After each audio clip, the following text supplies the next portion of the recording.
Bonjour les amis, bienvenue sur la chaîne.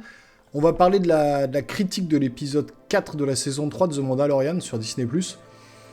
Mais bon, je vous le dis tout de suite, je pense que ça sera pour l'instant la dernière critique que je vais faire sur la série, enfin épisode par épisode.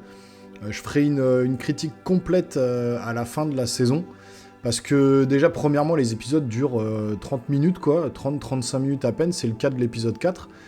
Et voilà, ça rencontre pas grand-chose, donc voilà, ça va être compliqué de faire des critiques sur chaque épisode, donc j'attendrai d'avoir la totalité de la saison pour faire une critique complète. Donc je vais quand même parler de cet épisode 4, parce que, bon, c'est bien, on est toujours dans l'ambiance Star Wars, mais c'est décousu, quoi. C'est pour ça le mais 3 petits points, parce que, voilà, l'ambiance Star Wars est là.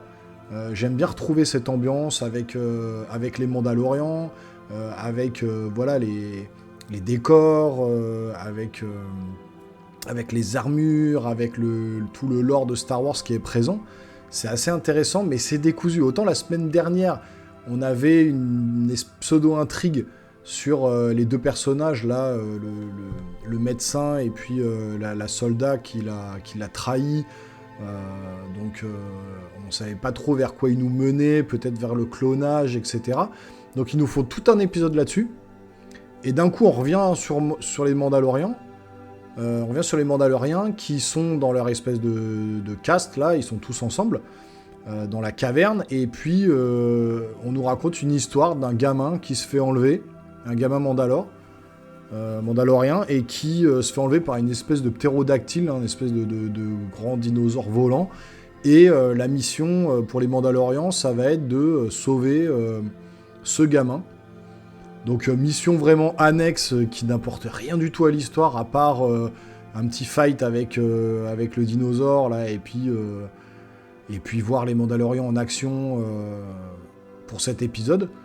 Mais pas grand chose à se mettre sous la dent. Et puis pareil, on nous fait un flashback de Grogu qui veut devenir un Mandalorien, avec le forgeron, là, la gonzesse qui forge les armures, et qui, pendant qu'elle va forger, elle va taper sur un marteau, ça va faire un bruit qui va rappeler quand les soldats de l'Empire ont attaqué les Jedi pendant l'Ordre 66, pour tuer tous les Jedi, et où Grogu va se retrouver orphelin, d'où le titre de l'épisode d'ailleurs.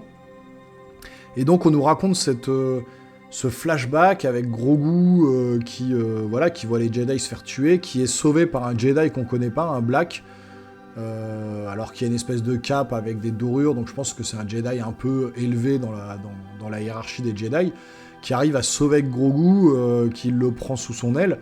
On sait pas qui sont, on nous donne pas de nom, et puis le flashback s'arrête, on revient sur l'épisode où effectivement les Mandalorians vont attaquer le dinosaure, là. On nous reparle pas du tout des étrangers de l'épisode d'avant. Donc bon, c'est bien parce que on est dans l'ambiance Star Wars toujours. La musique, les chasseurs de primes, on revoit un peu des Jedi, la Force, les décors, les monstres. Donc on est vraiment dans l'ambiance Star Wars.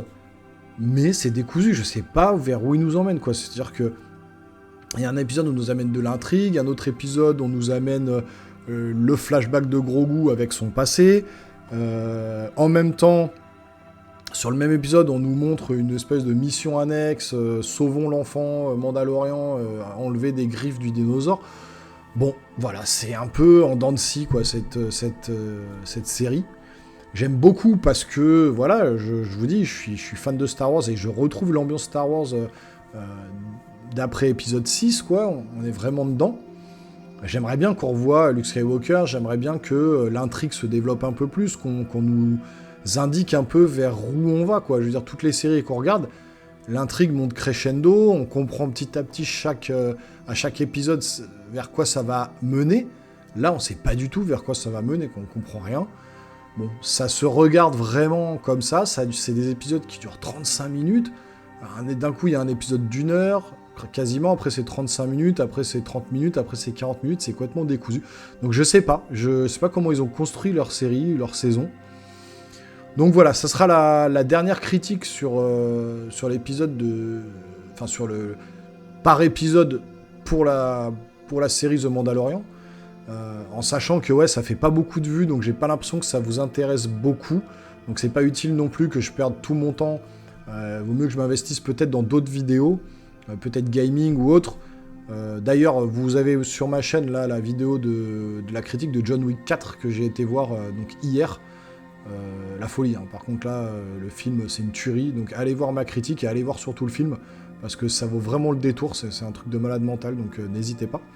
Abonnez-vous à la chaîne si vous êtes nouveau et que vous êtes en train de regarder cette vidéo, activez la petite cloche pour être notifié des futures vidéos, lâchez des pouces, ça fait toujours plaisir. Nous les geeks, on se revoit rapidement sur une prochaine vidéo, portez-vous bien, ciao ciao.